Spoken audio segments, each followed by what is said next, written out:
ঘরে যখন কোনো কিছুই থাকবে না, আমরা ঘরোয়া চাল এবং বাদাম দিয়ে আমরা কিভাবে খাস্তা তৈরি করব, আশা করি এইভাবে তৈরি করবে ঘরোয়া পদ্ধতিতে এবং ঘরের উপকরণ দিয়ে তৈরি করুন। তাহলে চলুন দেখে নেওয়া যাক আজকে আমরা কিভাবে তৈরি করছি। এখানে প্রথমে একটা কড়াই বসিয়ে দিয়েছি, তারপর এখানে দিয়ে দিতে হবে দারচিনি। দারচিনি আমি 1 টুকরো দিয়েছি, তারপর তেজপাতা আমি দিয়ে দিলাম 2টো। টুকরো করে রাখা তেজপাতা দিয়ে একটু ভালোভাবে ভেজে নিতে হবে। তবে বন্ধুরা গ্যাসের ফ্লেম কমিয়ে দিয়ে এইভাবে তৈরিটা করবেন, না হলে মশলাটা ছুঁয়ে যাবে, তাহলে একদম ভালো হবে না। তারপর এখানে ঝোলে গুঁড়ো আমি দিয়ে দিলাম 1 বাটির মতো। মিষ্টিটা একটু বেশি ব্যবহার করবেন, তাহলে খাজাটা সুন্দরভাবে তৈরি হবে। তারপর এর মধ্যে দিয়ে দিচ্ছি চিনি 1/2 কাপ। আর চিনিটা কেন দিচ্ছি, কারণ এখানে টেস্টটা আরও দ্বিগুণ করে দেবে। ঝোলে গুড় এবং চিনি দিয়ে তৈরিটা করছি, তাহলে খেতে ভীষণ ভালো লাগবে। আজকের রেসিপি যদি ভালো লেগে থাকে তাহলে চ্যানেলটিকে সাবস্ক্রাইব করবেন, পাশে থাকা বেল আইকনটি প্রেস করবেন, সবার সাথে শেয়ার করবেন। আর বন্ধুরা লাইক করতে ভুলবেন না। বন্ধুরা কালারটা দেখেই বুঝতে পারছেন কতটা সুন্দরভাবে কালারটা চলে এসেছে।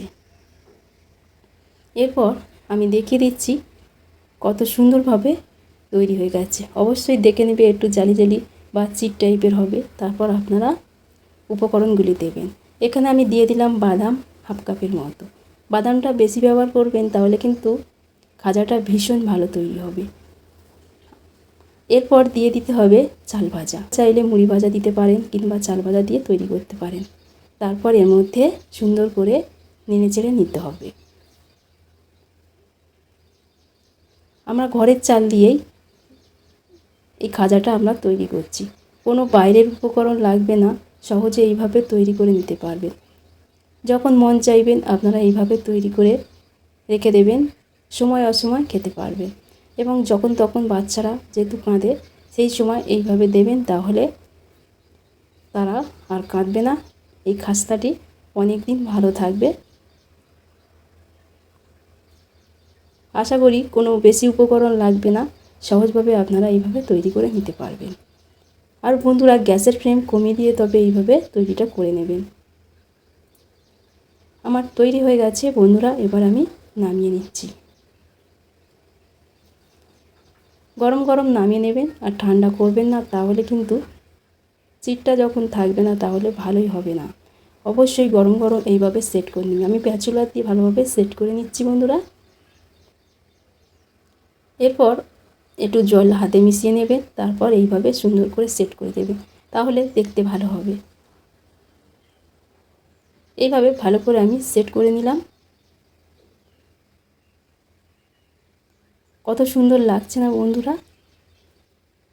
আশা করি এটা সহজ রেসিপি আপনাদের সাথে শেয়ার করলাম। আর এখানে শক্ত হওয়ার আগে অবশ্যই একটু হালকা করে দাগ দিয়ে নেবেন।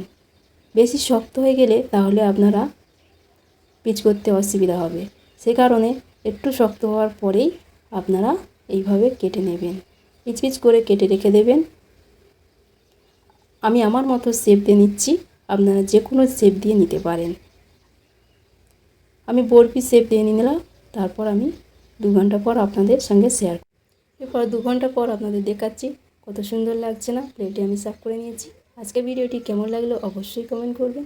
এতক্ষণ ধৈর্য ধরে ভিডিওটি দেখার জন্য অসংখ্য ধন্যবাদ।